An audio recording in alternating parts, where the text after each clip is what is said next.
gentlemen, welcome to Retro Warriors episode 294. As always, I'm your host, Justin Baker, and I'm joined by resident old bastard, Chris Saturn. As always, host.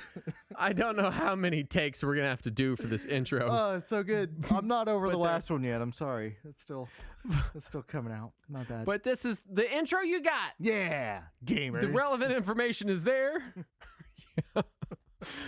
We have no housekeeping. Aww.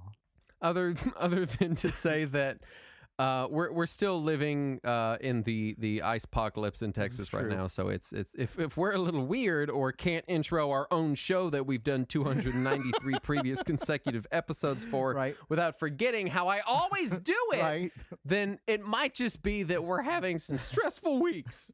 No, it's just you.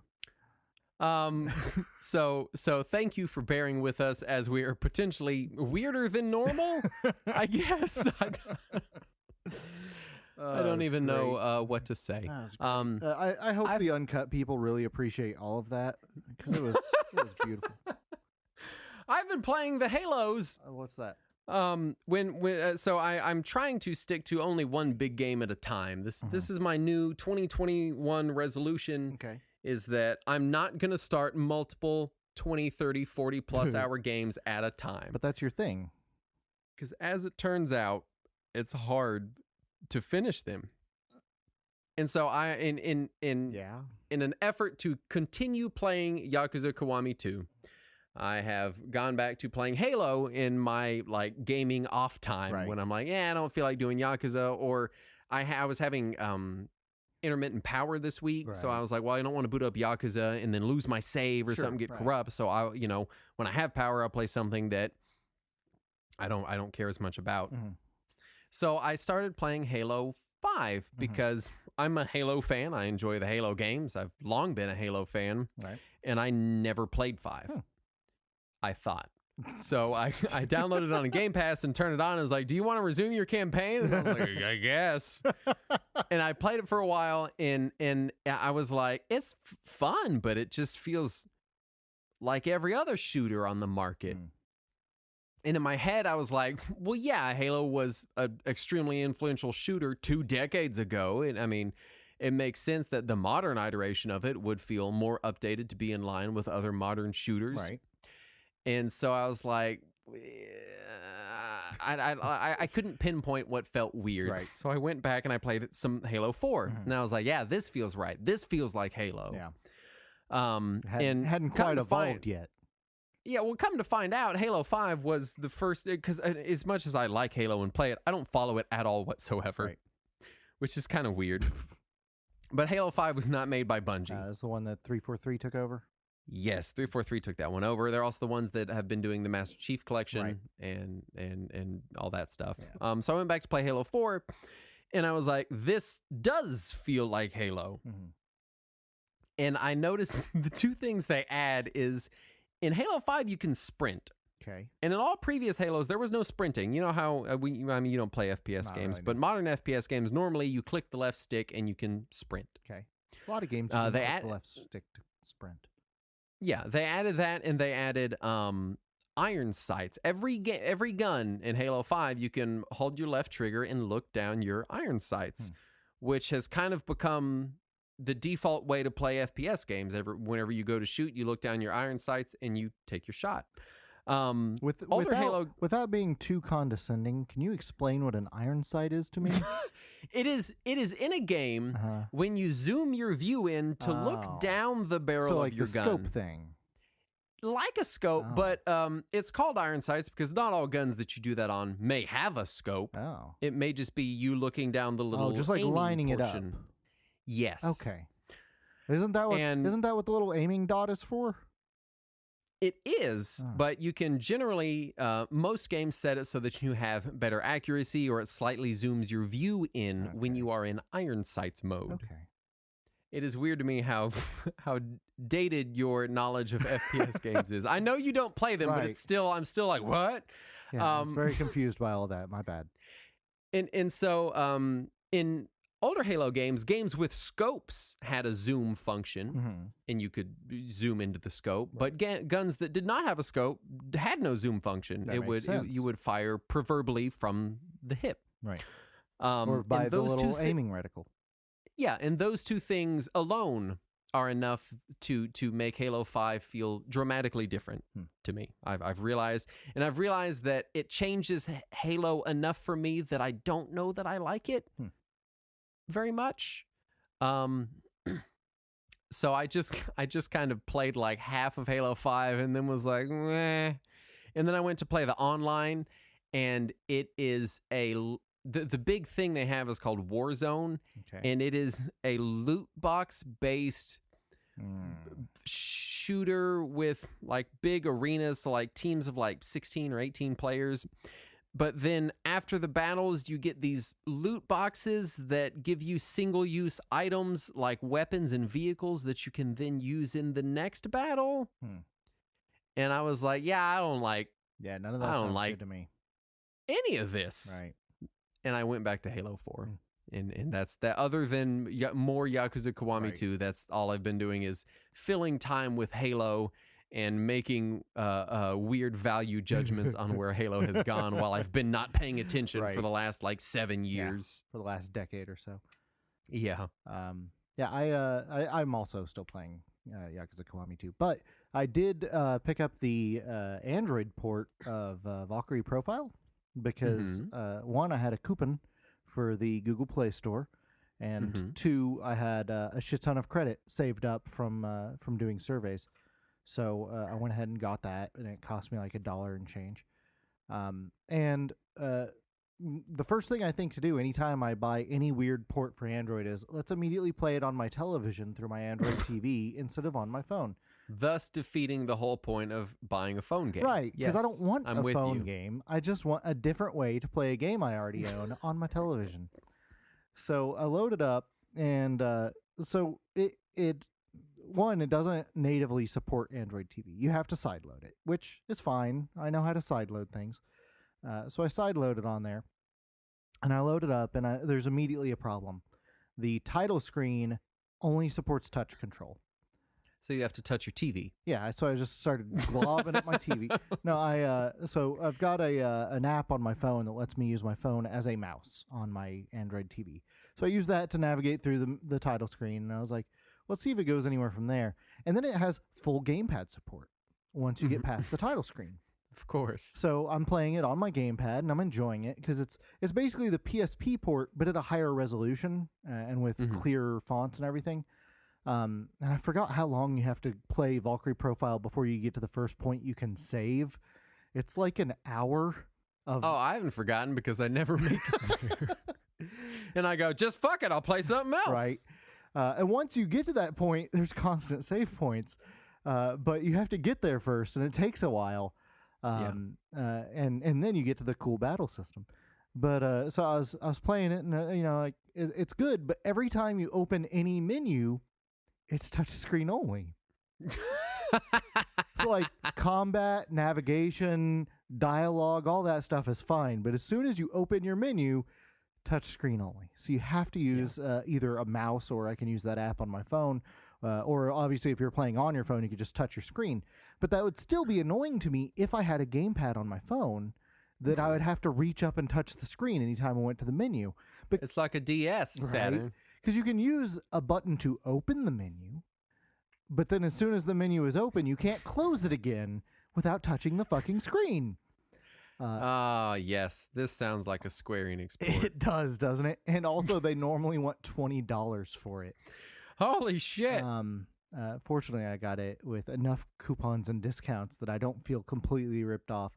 Well, there you go. But it is Valkyrie Profile. It's still a good game. It's just such a weird port. I'm gonna say play it on PS1 or PSP. Yeah. Also, I was playing some more Silent Hill 2 because somebody pointed out to me that the HD collection was on sale on the Xbox store for $7. And I was looking at it, and I was like, oh, it's only $7. I mean, I know it's a bad port, but it's still good games. And then I was like, I have the disc right there. I can just put in the disc. So I put the disc in like a fucking adult, and was playing it on my Xbox. And I was like, it's still Silent Hill 2, and it's it's scaled up to 4K, so it's probably all right. I mean, it's it's Silent Hill. It's okay. It plays okay. This is all right. I could deal with this. Yeah. And then I went over to my computer and loaded up the enhanced edition, the fan mod that actually has native 4K support. And I was like, this is so pretty. This is like, this is a good looking game. Then I went back to the Xbox after that, and I was like, this really looks like shit. This doesn't even look PS2 quality. What is this? How did this happen? Yeah. So it's really bad. I don't recommend the Xbox one. Even for $7, I don't recommend it. It's really bad. Yeah. It's just, although now I think the sale on it is over, so it's even more than $7. Oh, now it's back up to $30. Don't pay that. Don't do that. Let's knock some news out. All right. First up, Microsoft will now evaluate Xbox games for accessibility. I appreciate that. And I believe the idea is that they're going to notate, presumably in the Xbox store or something, the accessibility. Yeah, also on the box level of the game. for retail games. Excellent. There will be a disclaimer for that, which I think that should become eventually an industry-wide thing. I'm disappointed the ESRB hasn't done that, but then the ESRB also didn't do anything about loot boxes forever, so fuck them. Yeah, well, Microsoft once again doing something that the video game industry should have done worldwide, should have been doing forever ago. Stadia's Phil Harrison, formerly of the PS3 and Xbox One launches, which went so smoothly, as I'm sure you'll remember, had sent an email to internal teams praising their progress days before it was announced they'd be shutting down. Interviews with Harrison say the Microsoft acquisition of Bethesda is the reason Google is shutting down internal development. Sure, that makes sense, right? What? Why? Were they going to buy Bethesda? Who knows? What the fuck? Bethesda was a strong supporter of Stadia, I guess. Right. But what does are that they have to not do with now? I mean, who knows? Who the fuck knows? Jesus Christ. And I tried to find the actual interview to see what he said there. And his language was something along the lines of like, well, the industry is just getting so big and first party titles have become so heavily invested in that you see Microsoft buying Bethesda. And I'm like, was that him saying that Google just doesn't want to invest? I don't. It's funny because in the video game space, people keep going on about how like, hey, Google and Amazon and these big tech companies, they're investing in video games and they're not going anywhere. Right. I heard someone making the argument the other day that Game Pass eventually is going to get whittled down because these other big companies are going to come swooping in and courting these companies that are on things like Game Pass. Like what happened in Netflix. Yeah. Basically what the streaming landscape has turned into. But then the second Microsoft buys anyone, Google's like, well, fuck it, we quit, I guess. I don't know. Right. I don't like Google has enough fuck you money that they could have made a serious impact in the game industry. They just chose not to. They've just done it in the stupidest possible way that it looks like they're intentionally sabotaging themselves. Google acts like a rich person, and by that I mean if any of you have ever known a very wealthy person, there is a certain type, and because I've known some people in my life, I've had the privilege of knowing people in my life who happen to be very wealthy, and they're cheapskates in the weirdest ways. Yes. It'll be things like lives in giant mansion, drives Lamborghini, will not pay more than $4 for shoes, and will shout if he has to. Yeah. And Google just feels like that. They just exude that. They're like, yeah, we got more money than like basically the whole entire planet, and we're going to invest in video games. But if we don't get Bethesda, we quit. We're not going to spend more than $10 on the Stadia, and that's it. Right? Yeah, we can afford more, but we're not gonna. It just feels like that. Like, why? It feels closer and closer like they're getting really close to wanting to pull the plug on Stadia, but something is preventing them from doing it. The customers, I hope. No. Although that'd be the first time a customer has influenced Google. Exactly. FPS boost mode now available on the Series X and S, which will allow select backward compatible titles to run at a higher frame rate than on the original hardware. Very exciting news. Yeah. I presume this is because I know a lot of older titles, they kind of zhuzh them up so that they look better on current hardware. I'm guessing that word? They zhuzh it up, you know? They do what? They zhuzh it up. They give it some zhuzh. They put some extra juice in there. I just wanted to, I just needed to clarify. Go on. They zhuzh it up. J-U-J-J-J-J-J-J-J. Right, yeah, exactly. Like this is our second show of the night if no one has figured that out. So that's the legal term.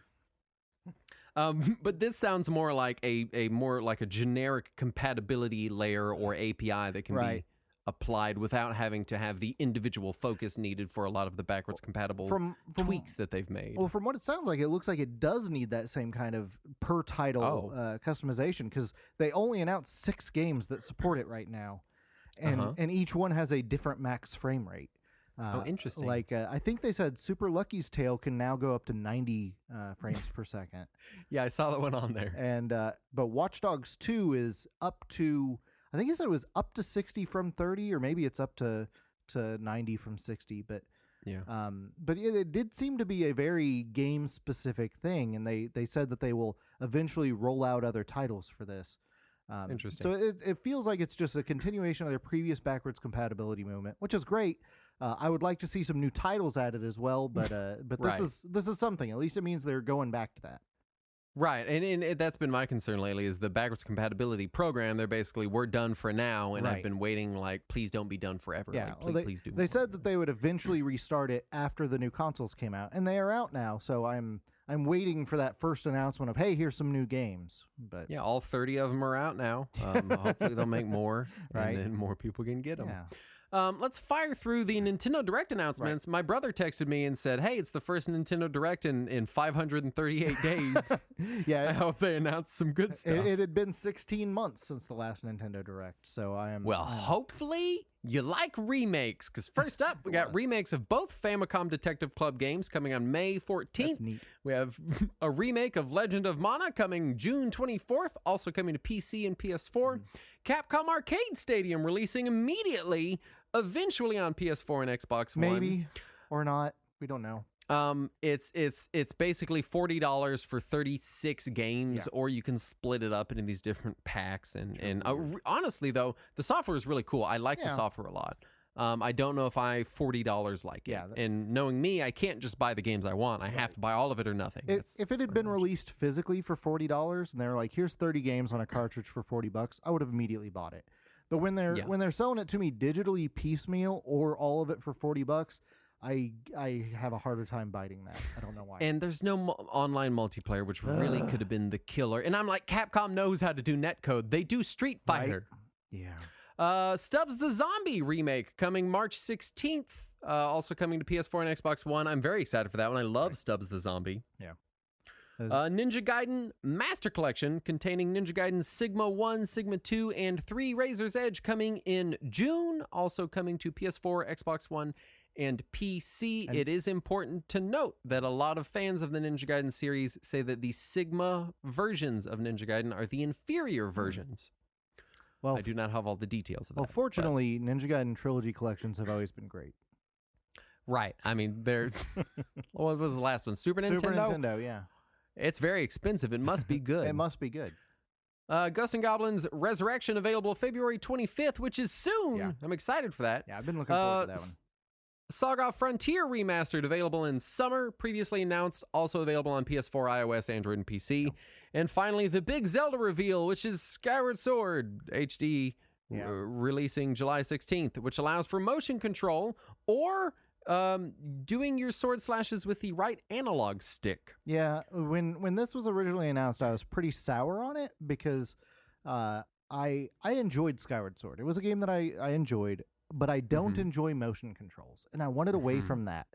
And to hear that my options are just more motion controls or using the right analog stick to simulate motion controls, I was not real happy with those options. I'm starting to warm up on it the more I remember about the game and how integral the swordplay was to it. It really was, yeah. Personally, I would rather see a full-scale remake of the game that just takes that aspect out.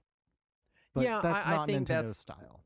What I would prefer, my trepidation is that Nintendo's touch and motion to regular controls conversions have not been well so far. They've not been done well so far.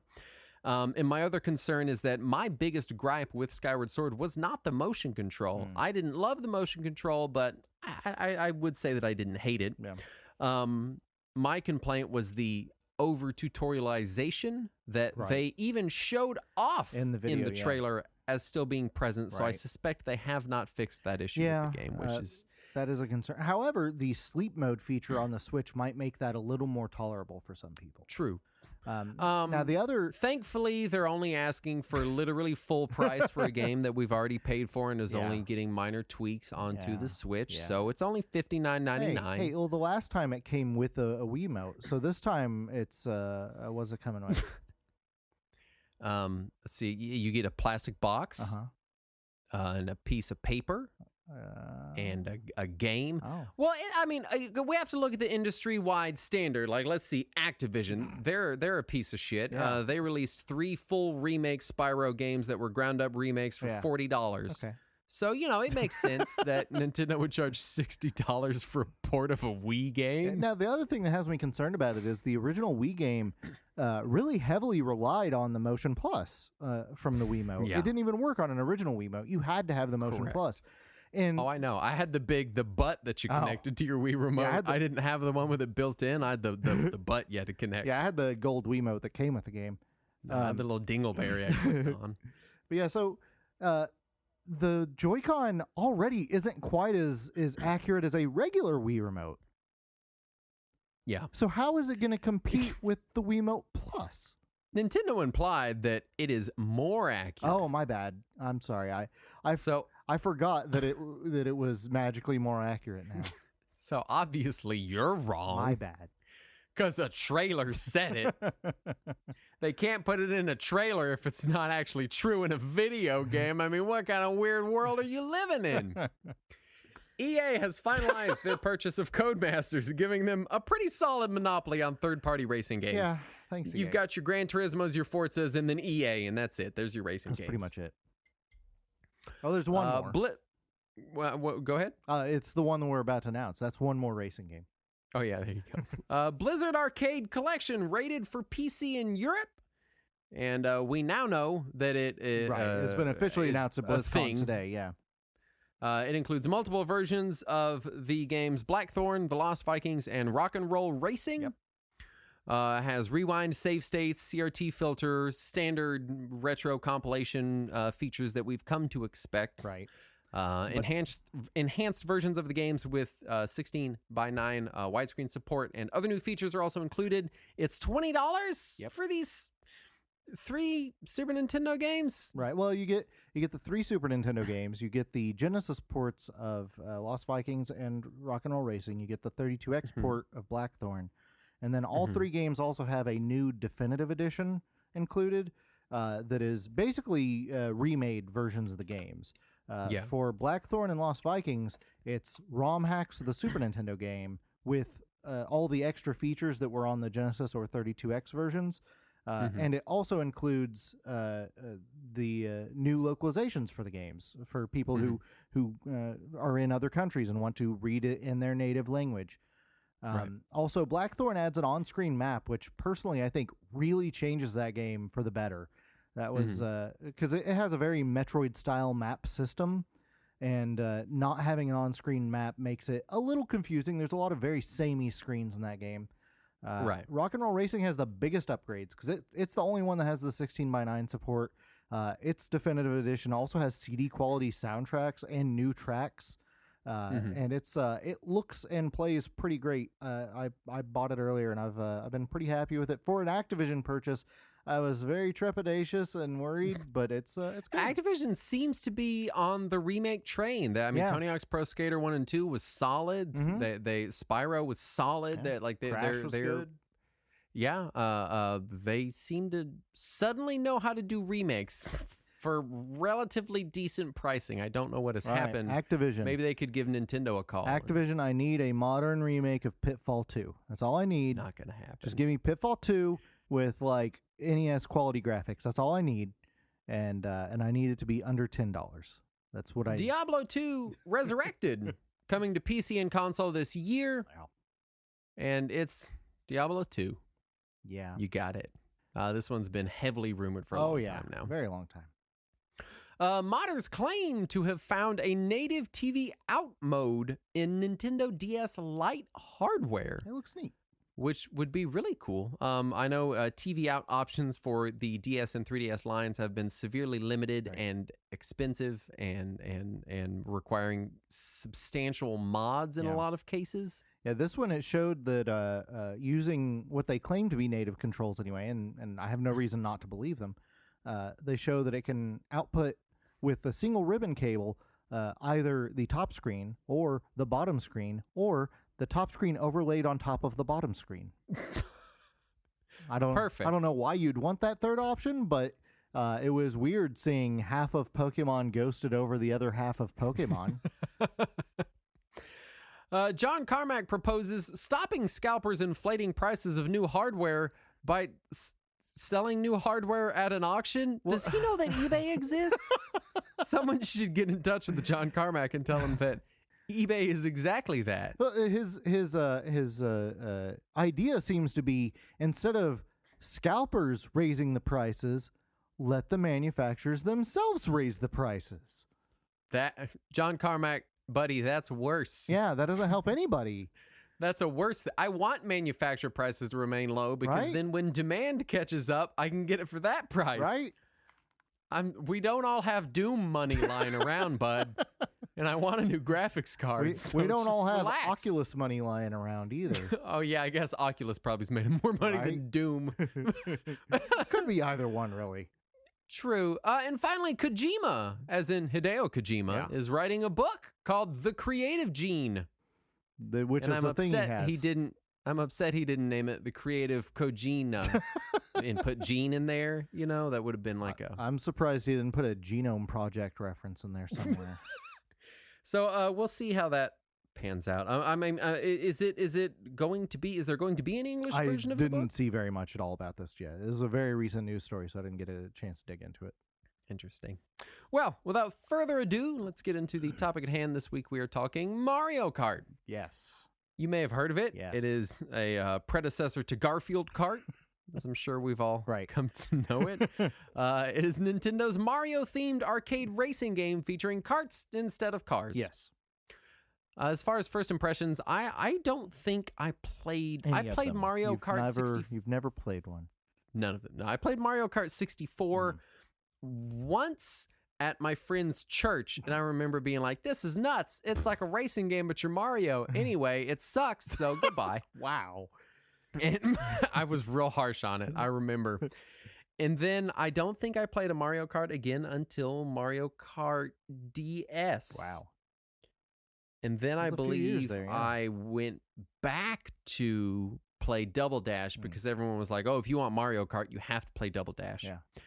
And then I don't think I was really sold on the series until Mario Kart 8 on Wii U, which I played a tremendous amount of. I was a late Mario Kart bloomer. Man. Yeah, we rented the first one when it first came out, and we were very excited by it, but did not buy it. I don't remember what it was that stopped us from buying it. I guess we already had RPM racing at home, so I don't know why you would need a second racing game. What's the point? Right. You can already race cars. But no, we did rent it a few times, and I remember thinking it was just way too hard. Like, too hard for anybody to ever play that game. Going back, I have less of a problem with the original Super Mario Kart, but at the time, it was just impossible. And then Mario Kart 64 we got when it came out, because it was like the third game on the N64 and everybody had to buy it. It was a rule. If you had an N64, you had to buy it. And immediately we became the party house. Everybody was at our house playing Mario Kart 64 all the time forever. And it's just been ingrained in me since. As far as scope, we are doing kind of a series overview because, I mean, it's a series of racing games. And while there are some definite standouts in the series, they all kind of follow the same general... formula. The same general idea. Right. So we're just going to kind of cover it as a series in big chunks. I did want to touch on development briefly. Because before this, I had never really played probably more than 20 minutes of the original Super Mario Kart. Oh, wow. And so I was doing some reading in the Playing with Power book that was released alongside the SNES Classic. Yeah. and they were talking about the development of the game, and in it they write that Miyamoto was talking about how, I think it was Miyamoto, but he was just discussing about like, yeah, you know, F-Zero was really popular, and we didn't want to just set out to make a multiplayer F-Zero. Right. We wanted to first make a multiplayer racer. Yeah. And then, of course, they started development by making a multiplayer prototype of F-Zero. Yeah. So in this weird roundabout way that they refuse to acknowledge, it kind of, I mean, because F-Zero came out on the Super Nintendo, it was a tremendously popular game. It was a launch title in North America, and it was a big deal. But there was no multiplayer. Right. And so while I understand that they're like, yeah, we weren't just saying F-Zero, but multiplayer, F-Zero was kind of a lot of the basis of where Super Mario Kart originally came from. Yeah, the initial idea was F-Zero, but multiplayer, and the final idea was F-Zero, but slow. Well, no, Saturn. It was multiplayer racer, but not necessarily. I don't know why they were so weird about it's phrased so weirdly. Yeah. Like, it's one paragraph is like, we didn't want to just make multiplayer F-Zero. We wanted a multiplayer racer. And the next paragraph is like, while testing a multiplayer internal variant of F-Zero, they learned that they had to slow the game down too much. Right. The idea is that because they had to slow it down so much, they're like, well, we'll put it in karts because karts are slower than cars. And it all just kind of, it seemed to have grown relatively naturally. Right. And it was a few months in that they were like, hey, let's put Mario characters in it. It's pretty crazy to think about it that way, because the original game was karts because the console couldn't handle the speed of multiple F-Zero cars. And then you get to Mario Kart 8 and you literally race on an F-Zero track in your karts going F-Zero speeds. And we haven't had an F-Zero game in years. Apparently, and I didn't know this about F-Zero, it displays so many layers on screen at once that the Super Nintendo just flat out could not handle doing that multiple times. Yeah, you can play around with those layers on older SNES emulators and get to see how F-Zero is built. It's pretty dumb. It's something like 100 layers at all times being displayed on the screen, which is insane. Let's fire through all the games in the lineup. All the games. First up, we have Super Mario Kart on Super Nintendo in 1992. Right. 4 years later, you get Mario Kart 64 on the N64. Yep. Then you get Mario Kart Super Circuit on the GBA in 2001. This one was developed by Intelligent Systems. All other ones, unless specifically mentioned, were published by Nintendo and developed by Nintendo EAD and EPD. Right.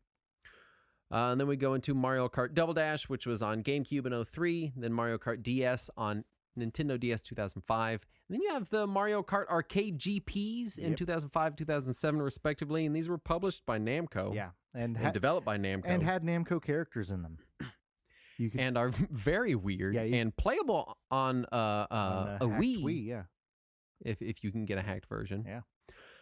Then we go to Mario Kart Wii, which is 2008. Mario Kart 7 on 3DS in 2011, which was developed by Retro Studios. Then you have Mario Kart Arcade GP DX and GP VR. Both of these were developed by Bandai Namco, published by Bandai Namco in 2013 and 2017, respectively. And then we get into kind of the modern era, Mario Kart 8, which was on Wii U in 2014. Then the Deluxe Edition, obviously, on Switch in 2017. We have Mario Kart Tour, which is the mobile game, which I guess you could call it a game, was released in 2019. They seem to think it's obviously, a game. The newest iteration, developed by Velen Studios, is Mario Kart Live Home Circuit, which is the physical Mario Kart cars. It's Hot Wheels. It's Mario Kart Hot Wheels. It's more like RC cars than I guess that's probably more accurate. And you do get to make your own tracks, which is a neat idea. I have not convinced myself it's $100 worth of neat yet. And really, we are mostly going to be touching on the Nintendo-developed non-mobile Mario Kart games, specifically. Yeah. What they consider to be the main series. Right. In air quotes, the actual Mario Kart games. Yeah, despite the fact that Mario Kart Tour and Mario Kart Live came out, I assure you the next game will still be Mario Kart 9. Yeah. They're not going to skip those.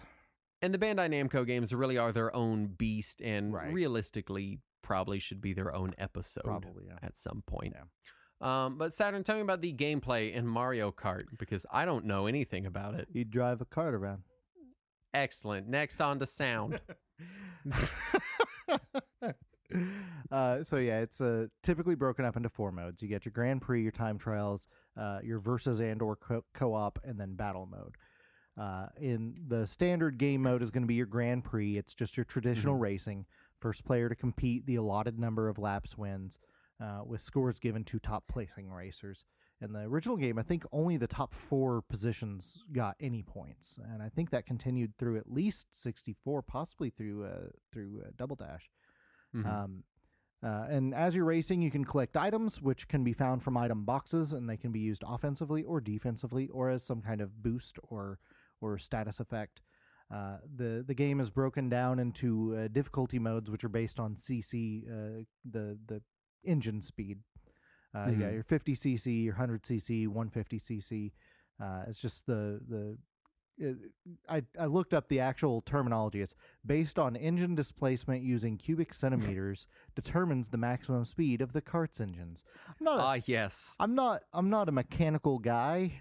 I'm not classic cubic centimeter displacement scenario we're dealing with here. So I wanted to make sure that I had the verbiage correct there. I'm probably going to fuck it up anyway. Of course, Mario Kart 8 also introduced the 200cc mode, which is ludicrous speed. And most games since Mario Kart 64 have also included a mirror mode, which is just mirror versions of the tracks, usually at either 100cc or 150cc. Yeah. It does feel like Mario Kart 64 is where really modern Mario Kart solidified. Yes, that's. I feel like they look back at that far more than they look back at Super Mario Kart. Right, which is, it's weird because Mario Kart 64 was kind of panned. Really? Critically. Yeah, I mean, I like it. It wasn't bad. Everyone I knew loved it. It was a beloved game for years. That's what I felt too. But when I was doing research in Super Mario Kart, the original, I was like, oh yeah, this one probably was middling, and then everyone was excited about 64. Critics went fucking nuts for Super Mario Kart on Super Nintendo. Went nuts for it. And then Mario Kart 64, they were like, it's okay. Weird. It's all right. And so the only thing I can think is that the state of the at-home arcade racing game landscape changed. That's true. By then, you did have Daytona on the Saturn. You had Ridge Racer on the PS1. So I mean, you even had like stuff like the cruising games. No, those hadn't come out for a while. Were they not out by Mario Kart 64? No. Mario Kart 64 was almost a launch title. I didn't realize it was that early. Oh, yeah. I guess it would have been in 1996. Yeah. But in that I was thinking like home racing games in 1992 basically were dominated by Sega. Like you had F-Zero on the Super Nintendo. Well, you also had Top Gear on Super Nintendo. You had Blizzard's racing games that we talked about earlier. And then Sega, you had Monaco, you had Hang On, Outrun, but and then you got your weirder stuff, you're like we talked in the news section, the RPM racing. Right. I played what was that ridiculous like shitty 3D racing game on Super Nintendo? Oh, Hard Driving? No, you played like this cartoon looking car. Oh, like Stunt Race FX? Yes. Yeah. Yes. That was a real late Super Nintendo game. That was super late. Oh, man. But yeah, so it was weird to see that, like, because in my head, I'm like, Mario Kart 64, like, that's when Mario Kart felt like modern Mario Kart. Because Super Mario Kart does feel way different. And by extension, Super Circuit, which is kind of the sequel to Super the Mario Kart, original Mario Kart, they feel very different from basically all other Mario Karts. Yeah. And you can also tell, this is just random Mario Kart trivia at this point, but every Mario Kart, I think except for Super Circuit and 8, since Mario Kart 64, has sampled the Mario Kart 64 theme song in its theme song. Yeah. And so it's clear that influence is there. Mario Kart 8 actually goes back to the Super Mario Kart theme song instead of the Mario Kart 64, which is, I thought, neat, but the game doesn't feel any more like Super Mario Kart than any of the previous ones have. So I don't know why definitely not. They did that. But yeah, it was just weird to read about that and have weird. People like again, people liked Mario Kart 64, but it seemed, and this is of course reading journalistic discourse years after the fact, but it really seemed like there was much more excitement about Super Mario Kart than Mario Kart 64. I knew so many people who bought N64s just because of Mario Kart. It was that big of a deal at the time, as far as consumers go. So I'm surprised to see that critics weren't as kind to it. But maybe they were just holding it up to the golden pinnacle that was Mario 64, the only other game on the system. Right at that point in time, you had Mario 64 and you had Pilot Wings. That was your 2 launch games. Then later there was a Star Wars game. Then you waited a little bit. There was Mortal Kombat and then Mario Kart. That's it. That's your entire N64 library. Go. There you go. Anyway, you were getting into cups. Oh yeah. So your Grand Prix is broken into your cups. In the original game it was 5 races, but in every game since then it's been 4 races per cup. Yes. So you have your mushroom and your flower and your star cups. That's your standard set. And then there initially was an unlockable special cup. In more recent games, it's just given to you. They don't care. And then Super Circuit introduced a lightning cup in between flower and star. Nobody else ever did that again. But they did later introduce the Retro Cups, starting with the DS game and pretty much every game since. And the Retro Cups consist of Shell Cup, Banana Cup, Leaf Cup, and that Lightning Cup again, which is not the same Lightning Cup. It's a new thing. Don't worry about that other one. Separate lightning. Totally different. And then, of course, Mario Kart 8, since it was the first one with DLC, they had to come up with some new cup names. So it had the Egg Cup, the Triforce Cup, the Crossing Cup, and the Bell Cup. And that's wraps that up. Triforce, the classic Mario narrative device. Yes, well, the Triforce. The Crossing Cup is named after Animal Crossing, that classic Mario franchise. I assume the Bell Cup is named after Animal Crossing. No, it's named after the Super Bell from Super Mario 3D World. Well, that's dumb. Yep. That was also the DLC that introduced Cat Mario and Cat Peach as racers. Oh, is that where they came from? Yep. Is that where those characters clogging up my roster that needs more different Shy Guy color variants came from? Seriously. Is that the problem? Yep. And of course, the Grand Prix mode traditionally was single player, but it could also be challenged by 2 players in a lot of the games. In the most recent one, I think they allowed up to 4 players in Mario Kart 8 to challenge. I believe so, yeah. And a couple of the games, mostly the handheld games, but also Mario Kart Wii for some reason, will only let a single player do Grand Prix. But, it's hardware limitations. The Wii simply wasn't as powerful as the Nintendo 64. Obviously. That must be the problem. Right, that's obviously it. There's too much effort spent on motion technology. We couldn't spare any for 2-player. And then after the Grand Prix, you get your time trials. That's real basic. You're racing a track to see how fast you can go through. Right. There's usually not item boxes, but they'll usually throw some mushrooms at you at the beginning of the race. And in most of the games, you can race against your ghost afterwards. That was a neat feature in Mario Kart 64 when it first came out. But it was also the only thing that required a memory card for the game. So if you did not own a controller pack, you could not save your ghost data. And very few people I knew had a controller pack on their N64. I had one in the only game that I had 2 games that used it. Gauntlet? It was Gauntlet and Gex. Oh, God. Right. I forgot about that. That shitty straight PS1 port where they didn't even bother to put in a battery. It wasn't even the first Gex. It was Enter the Gecko. Yeah, it was, I think that's the second one. It's second or third. And it was, I played that game, obsessively. I played never once beat it. I played a lot of the first Gex, but after the series went 3D, I just lost interest. Yeah. And then you got your versus. It's just 2-4 human players competing in races with or without CPU opponents. And you can just choose whatever course you want. You don't have to go through a whole cup if you don't want to. Otherwise, the scoring works the same as in Grand Prix, and you just go for whoever gets the high score. You can usually do team play if you want. You can either split up humans versus CPU, or you can put some CPU on different teams, depending on the game. It'll give you different options there. And then, of course, you have your battle mode, which is what initially set Mario Kart apart from other racing games on the market when it first came out on Super Nintendo. is usually multiplayer only, but a couple of games have had a single player battle mode versus CPU opponents. Mm-hmm. The traditional battle mode was what they now call Balloon Battle. It was the only battle mode until Double Dash.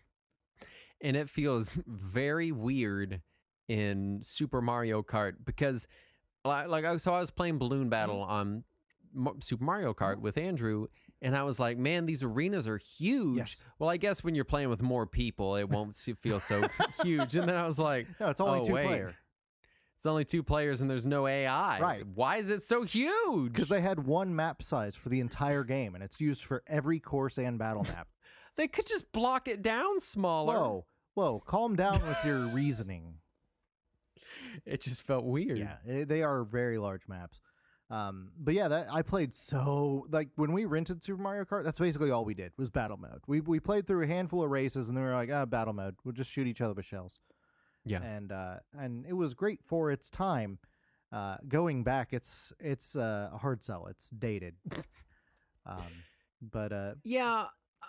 I mean, even in when I'm playing Mario Kart 8, I don't love Balloon Battle to begin with. Right. But it's I can see the appeal on the Super Nintendo on Super Mario Kart. Because like we did some Grand Prix together. Yeah. Really just the racing and gameplay in general in Super Mario Kart is so weird. Drifting isn't really a thing used the same way. You've got a hop button and then like item boxes don't replenish. Nope. It's just very strange. And if you start to run low on coins, you get real slow. Yeah, it's just very much as a different beast. Yeah. But Balloon Battle, again, other than feeling kind of barren, was it felt more normal. Yeah. I guess. And it almost feels like Mario Kart 64 was based more on the battle mode than on the original game as far as I can see that. As far as some of the mechanics. Mm-hmm. But just real quick to describe Balloon Battle for all of the one person that hasn't played it. You have balloons tied to your cart and you throw shit at each other, and when you get hit, you lose a balloon, and whoever runs out of balloons first loses, and whoever still has balloons wins. I gotta tell you, Balloon Battle on Super Nintendo Mario Kart, whenever you get a red shell, that's bullshit. Yeah. Because there's only one opponent. Well, you can just hide behind a barrier, I guess. Maybe you can. I got hit. Yeah. Or no, did I say blue shell? I meant red shell. Yeah, you said red shell. When you get a... Okay. Yeah. Well, in my head, I thought blue shell, and then I thought, Justin, you're wrong. No, yeah. It's late. Shell. Yeah. No, in some of the later games, you respawn after you run out of balloons, and it's just based on score, which is still really weird to me, and it makes it feel like it lasts forever. Yeah. But traditionally, it would just be whoever had balloons left. Then after that, you have Shine Thief, which was introduced in Double Dash, and it's also in Mario Kart 8. You're going to hear that a lot with this battle mode, since Double Dash and Mario Kart 8 are pretty much the only ones with real variety in battle mode. But it's just capture the flag, but with go-karts, only instead of a flag, you capture a shine from Mario Sunshine. And you have Bomb Blast, which is a balloon battle, but bombs. And yes, and I prefer this to regular Balloon Battle because it's dumb. Yeah, it's so dumb. I love it. That one also debuted in Double Dash, also in Mario Kart 8 Deluxe. Then you have Shine Runners, which is only in Mario Kart DS. It's not been in any of the others. You collect little shines that are scattered around the map, and the player with the least shines is eliminated once the timer hits a certain interval, and it just keeps eliminating players until there's only one left. Then you have Coin Runners, which was in Wii 7 and 8 Deluxe. That's where you have two equal teams of players that run around to try to collect the most coins, and you can knock coins out of each other and then try to grab them, and it gets hectic like a battle mode would, but it's just collecting coins. And then the newest one, which is only in Mario Kart 8 Deluxe, which has become my favorite, is Renegade Round. Yeah, it's my favorite as well. Renegade Roundup is fantastic. Yeah. So you have two equal teams. One is authorities and the other is renegades. It's basically cops and robbers. Right, yeah. The cops have piranha plants, and then the robbers just try to run from them. and cops catch robbers. They go into a cage, and then other robbers can break them out by pressing a button. It's a blast. Silly and it's goofy. It's fun.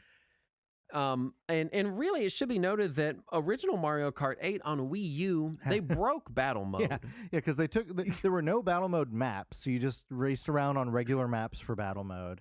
Right. And ever since the first game, battle mode has had its own separate battle mode maps. Because obviously, if you're just trying to hit each other, you don't need a full track of the game. Right. You just need an arena. Yeah. And yeah, Mario Kart 8, they were like, should we do battle maps? No, let's just literally let them do battle in a regular full-size track. Right. And also, it was only balloon battle. Yeah. So it was very dry on top of being very poorly designed. So fortunately, they did fix it on the deluxe version on Switch. And that new mode is a lot of fun. So not only did they fix it, but they added something good. Let's talk items, which are really kind of the bread and butter of the Mario Kart games. Right. They exist in all modes except for time trials. Players collect items found in item boxes and use them to perform actions depending on the item. Right. And did you list the AI items at all? I did. I did later when we're talking about individual games. We'll get to that. I just wanted to make sure we talk about them. Yes. First up is the banana and multi-bananas. They cause players to slip and spin out. Right. You can drop them behind you or throw them in front of you. Yes.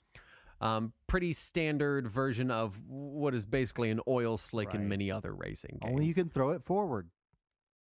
You have coins.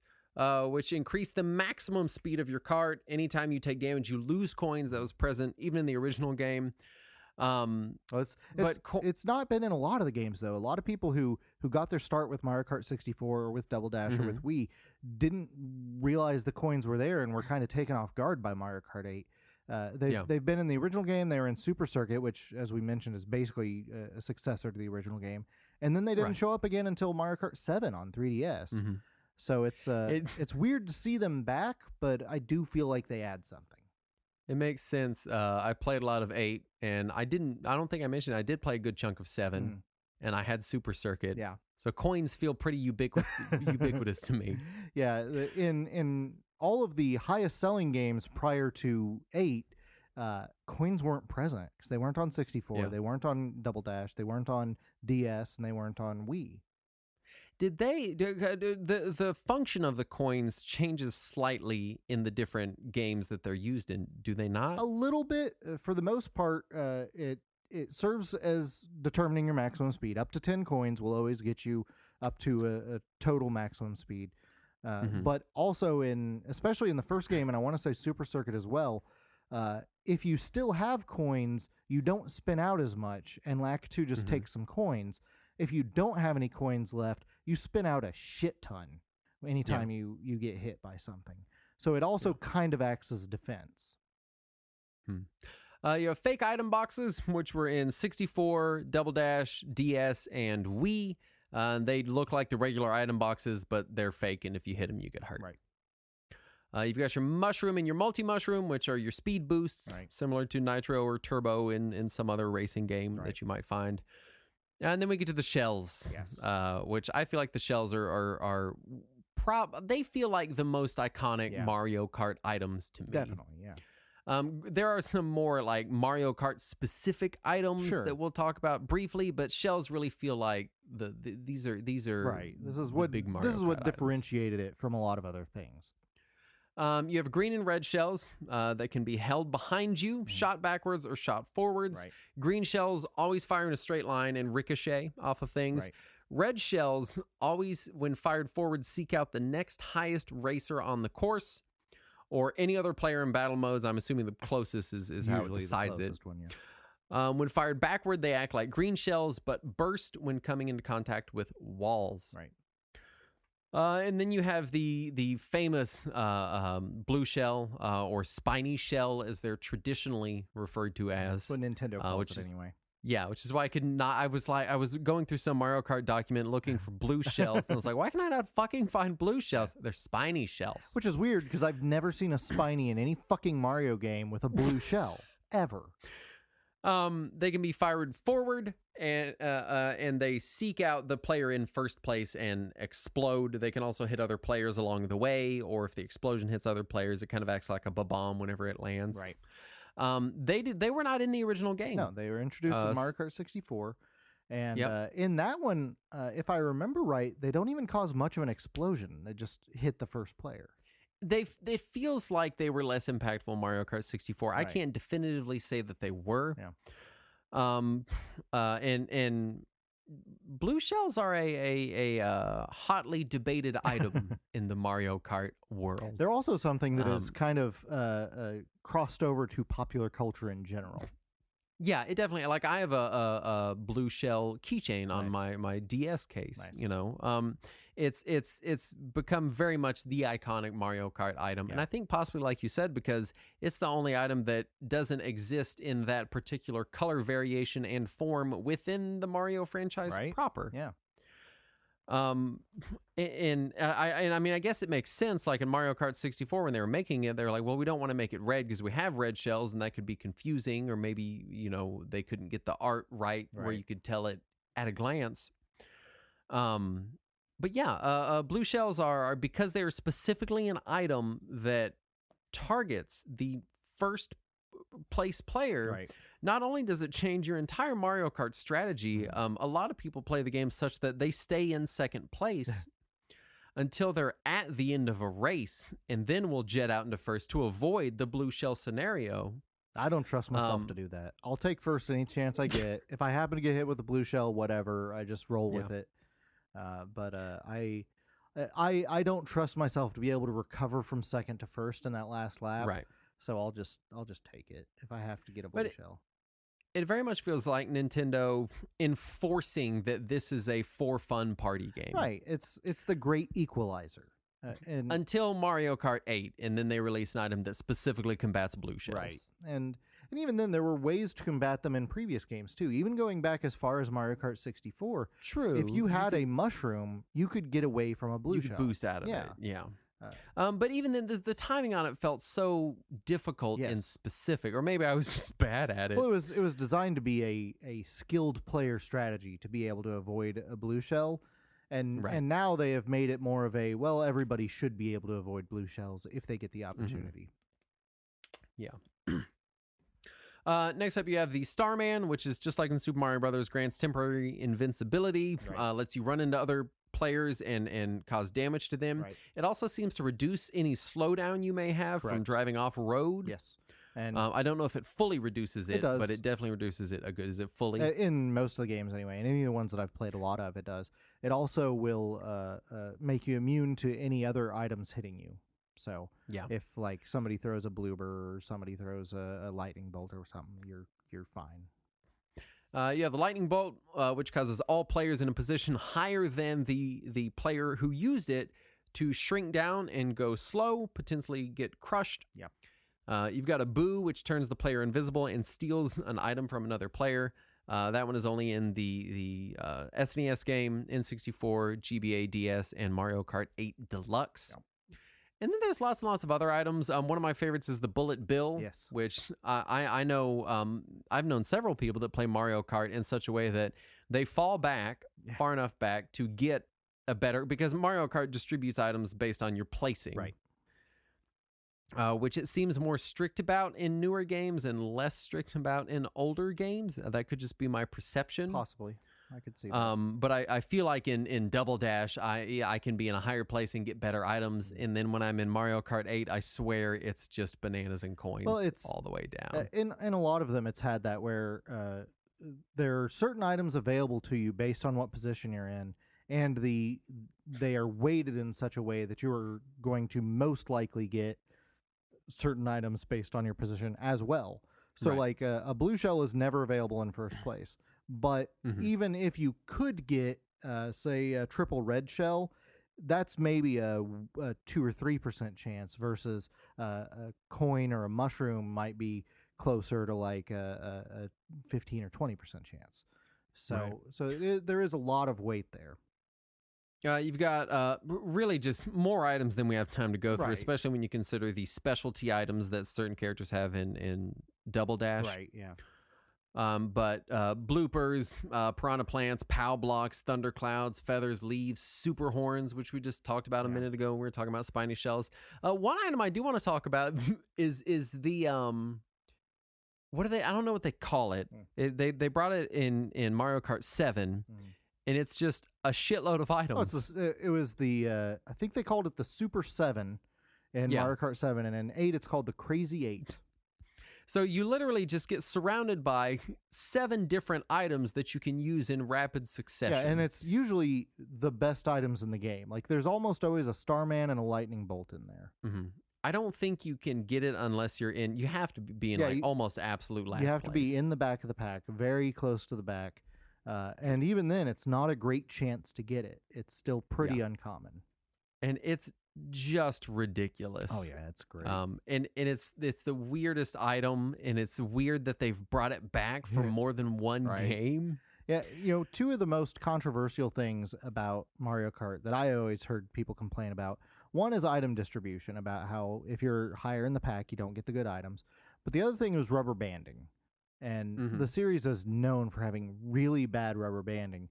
But if you know how to take advantage of that, and you take advantage of dropping down to get something like a Crazy 8, you can really take advantage of the computer. The computer's really dumb.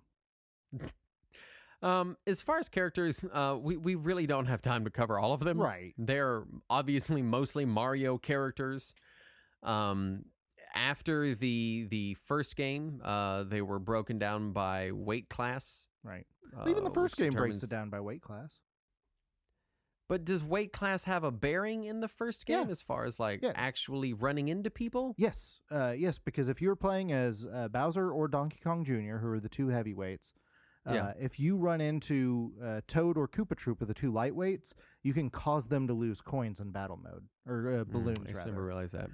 In the original game, there are actually 4 weight classes, with Toad and Koopa Troopa is the lightest, Bowser and Donkey Kong Jr. is the heaviest, and then there was the Mario Luigi set, and there was the Toadstool Yoshi set, and I never remember where those two lie. Yeah. As far as commonly recurring characters, you have the obvious ones: Mario, Luigi, Peach, or Princess Toadstool, as she was in the original game.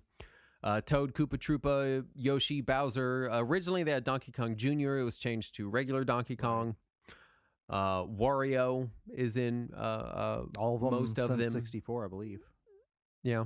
And as time has gone on now with Mario Kart 8, they're including non-Mario characters. It's just become Nintendo Kart, which I wish they would really just commit to and just include everything. Yeah, I'm waiting Smash Brothers style. Yeah, I'm waiting for Super Smash Kart. N64 was kind of the logical continuation of Super Mario Kart, and then Double Dash got a little weird. Right.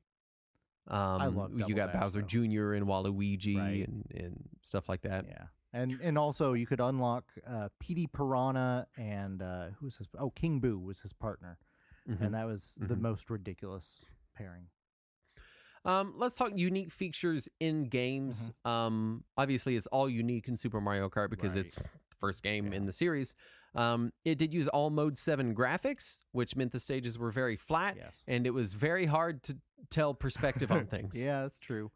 Very hard. Especially if you're coming from the later games where you've seen the remade versions of those same levels in full 3D, and then you go back to them and all the little barriers are just flat painted on the ground. It can be a little disorienting. Enemy AI, these are the AI items I mentioned earlier. AI characters would get items they could use based on who they were rather than random items. So it was things like poison mushrooms, fireballs, and eggs that the player could never use. Only AI could use it. And some of them did get regular items, but it was always just that one item for whatever enemy character that was. The original game had something called the Rivals system, which I believe they seem to have maintained in some form through all the games. And it was heavily praised when the game came out. I saw multiple reviews that were like, "Oh, the Rivals system is great." And the idea is that depending on which character you pick, it'll predetermine how well all the other characters will do in relation to you based on who you are. Yeah, it's a little more randomized in the recent games, but you still end up with that one or two characters that are always right on your ass in every race. Yeah, so like in Super Mario Kart, if you picked Princess Toadstool, your rival would be Bowser, so you'd always be battling Bowser for first place, and then whoever was the rated last place in your rivalry would always be the person that you're lapping whenever you're coming around. Exactly. And that was a very heavily praised feature, and I think it's something that gets kind of swept under the rug because we don't think about it a lot these days because a lot of racing games seem to do something similar. Right. But at the time, people really loved that. Oh, yeah. You have Mario Kart 64, which obviously added 3D graphics.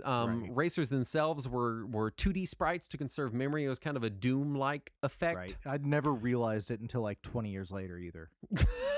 I realized it the first time I played it. And I was like, why do they look like butt? It was such a new concept. Polygons in general were so new to me at the time. This was 1996. Actually, it might have been early 97. And I was just like, oh, the whole world is in 3D. So I was very impressed. Also, being the environments being 3D, they were finally able to introduce elevation changes. Yeah. Obviously. And they kind of fucked up in a couple places because you can jump over walls. Yeah. Introduced a lot of advanced mechanics, drifting, boosts from hitting the gas at the beginning of a course, mini boosts from drifting, all showed up in Mario Kart 64. Again, is where the series kind of came into its own. Oh, yeah. Super Circuit included all of the Super Nintendo tracks as unlockables. Right, which was the first time that we started to see retro tracks appear. Yep. Double Dash was honestly more unique things than we can even really list here. But the big thing was you had 2 players per car, so you had up to 16 players if you linked 2 GameCubes. You needed to link at least 4 GameCubes to get to 16 players. You could link up to 8. Up to 8 and 4 minimum, obviously, because there's 4 ports. Right. I can math. I did it. But you could also play co-op on the same cart with another person, which is just wild to think about. Right. And that's the only way you could play more than 8 players too. Was you had to have people sharing carts together. And as someone who played a lot of that, let me tell you how annoying it is when you have the good item and you're stuck driving and the person behind you will not fucking trade spots with you because you both have to hit Z at the same time. Yeah. And if they don't do it, then you're just stuck trying to steer a car while you really want to throw that red shell, or vice versa. You have Mario Kart DS, which is where retro cups are introduced. Yes. Online play was introduced, which is a big innovation. Right. Mario Kart Wii motion control was introduced. Speed boosts could be obtained anytime the player jumped from a ramp. Yes. Which is still maintained through to today. Yes. I love that. It was also, I forgot to mention it, Mario Kart Wii is where motorcycles came in. So it's the first time you had a different vehicle style. Mario Kart 7 added hang gliders, which didn't really change up the gameplay a lot, but it was something. Yeah. Mario Kart 8, Mario Kart 8 Deluxe. The initial release on Wii U had, again, very limited battle mode, which was sucky, and they fixed it on the Switch and expanded it. Yeah. It's the first game in the series to feature DLC, which was included at no cost in the Switch re-release. And it added zero gravity segments, which would let players sort of drive up on walls and ceilings. But in this particular segment, anytime you would hit other players or little pylons in the middle of the road, instead of getting slowed down, you would get a speed boost. Which is still so hard to deprogram my mind to just avoid everything. It does feel weird. Right? And that's most of the big defining features of each individual game. Obviously, we're just trying to barrel through stuff. I mean, there's so much in this franchise, and any one of those games could probably be its own episode. But just trying to encapsulate the whole thing, that's kind of refined down. But Mario Kart is very much credited with creating and popularizing the mascot kart racer. Obviously it led to things like Garfield Kart. It led to things like Sonic R, Crash Team Racing. Diddy Kong Racing, which still needs a goddamn sequel. There's also the Sega Sonic All-Stars racing games. Sega and Sonic All-Stars Racing Transformed. That's the most recent one, yeah. Is the full title of that goddamn game. That's the abomination of a title. But it very much has become its own subgenre. I would also argue that potentially it popularized the whole idea of spin-off games for video game characters. I could see that. Yeah, because, I mean, racing games feel like such an obvious spin-off thing to do now. Right. And this was definitely an early example of that. It's not like no one had spun off previously, but this was certainly one of the biggest and most high-profile ones. I also credit the Mario Kart, and by extension, the kart racing subgenre, for keeping arcade racing alive. Right, definitely. In an era where, I mean, arcade racing is kind of coming back. Yeah. But there was a chunk of time there, like the post-Gran Turismo 2 era, you know, leading into the Project Gotham racing era and stuff like that, where it was very much like, no, we want more realistic racing. Right. Like we want it to be more simulation-based feeling than just flopping around in karts. Right. You occasionally saw some dumb stuff like Stuntman, but that was the exception and not the rule. Right. So it's also consistently one of the highest selling games on every platform it's been released on. It's been a major seller on the Switch. I think for a long time it was the leading game until I assume until Smash and or Pokemon came out. Last I heard, it was still the highest selling game until Animal Crossing passed it in Japan, but I don't know about worldwide. Interesting. Yeah. I mean, Mario Kart 8 is almost an assumed purchase for anyone that owns a Switch at this point. Which kind of brings us to final thoughts. It feels silly saying like, oh, Mario Kart's great, you should play it, because of course it is. Right. If you play video games, you already know this. I as far as like preference, I Mario Kart 8 Deluxe, I will openly admit, is the best game in the series, bar none. It has more features, more ways to play, more characters, more stuff, more modes. Right. It's just too diverse and fun and functional to really complain about. I know some people who were fans of older Mario Kart games that cannot play 8 at all, just do not enjoy it. Yeah. So but there are those out there who would disagree. For sure. Yeah. But that said, I really love how weird and outside of the genre Double Dash feels entirely. That's the one I go back to. If I'm going to go back and play an old one, it's always Double Dash.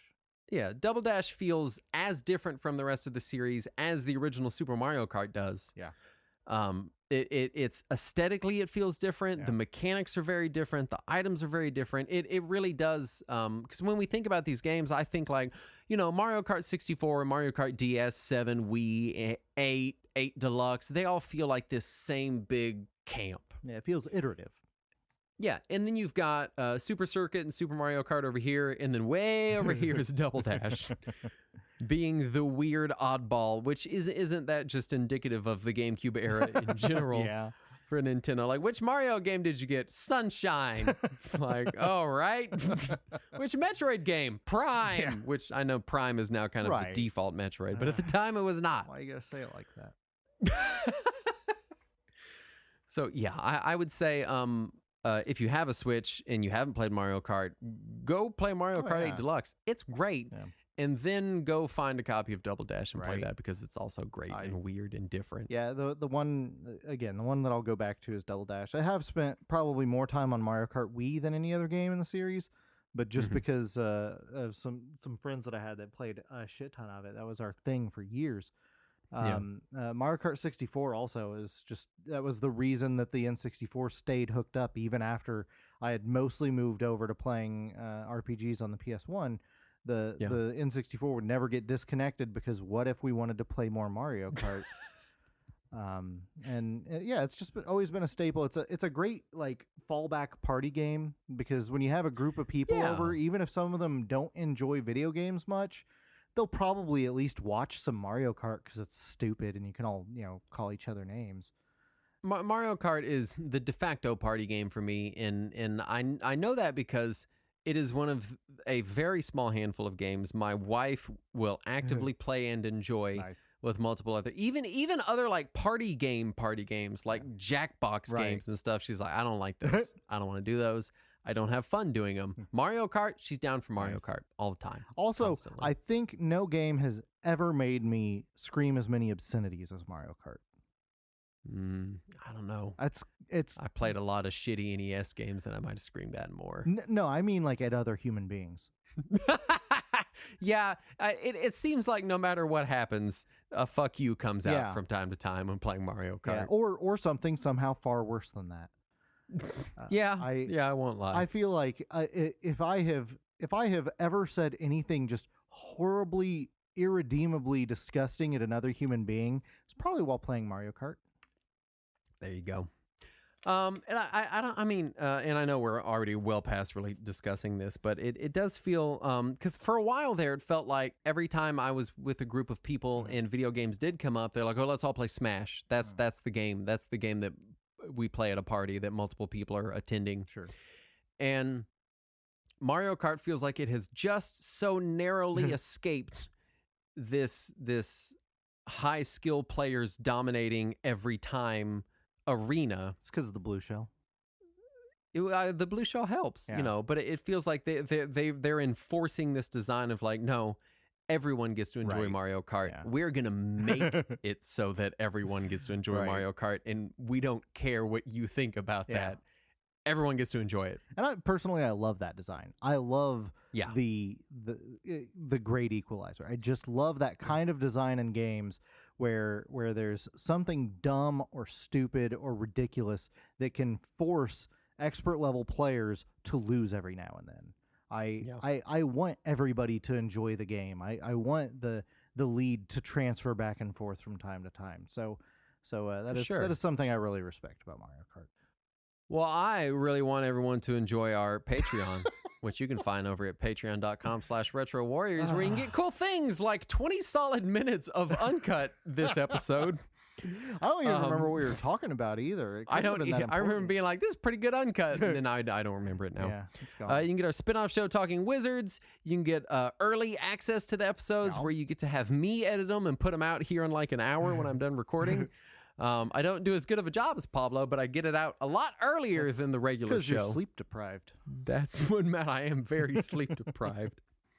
And we would like to thank the following patrons for making this episode possible, starting with Blaster Keaton. And Chuck Angeline. Five Flags Great Adventure. It's the prequel to Six Flags. Justin made me buy 2 CRTs. Michael Hawes. Novocaine FS. Retro Gamer Randomness. Scott Page. Steve Duke. And the Techno Funk Boy. Are all the wonderful patrons we want to thank for making this show possible. And if you could do something for us, we would appreciate it. And that thing is go rate and review us on your podcast aggregator of choice that isn't Google, because Google chose to delist the show because they're sucky and their support won't get back to me. But whatever you are listening to us on, thank you for being here and listening. Yay. And if you could leave us a review, that would help a whole ton. Or if maybe you're on a podcast aggregator that doesn't have reviews, you can go leave us a thumbs up on YouTube, where you can also find the show, because our producer posts it there every Monday, and I always forget to say something. But we have a YouTube. That's good. You can also find us on Twitch sometimes. We are also sometimes streaming on Twitch. If you're in our Discord, you'll find all of this stuff. There's a link in the show description. Just click it. Yeah. And then you can just come hang out with us. And you can come in there and tell us about how we're wrong about which Mario Kart is the best. We're wrong about everything. Anyway, thank you so much for listening. We'll be back next week. And as always, I'm going to do it right. And as always, let us cling together.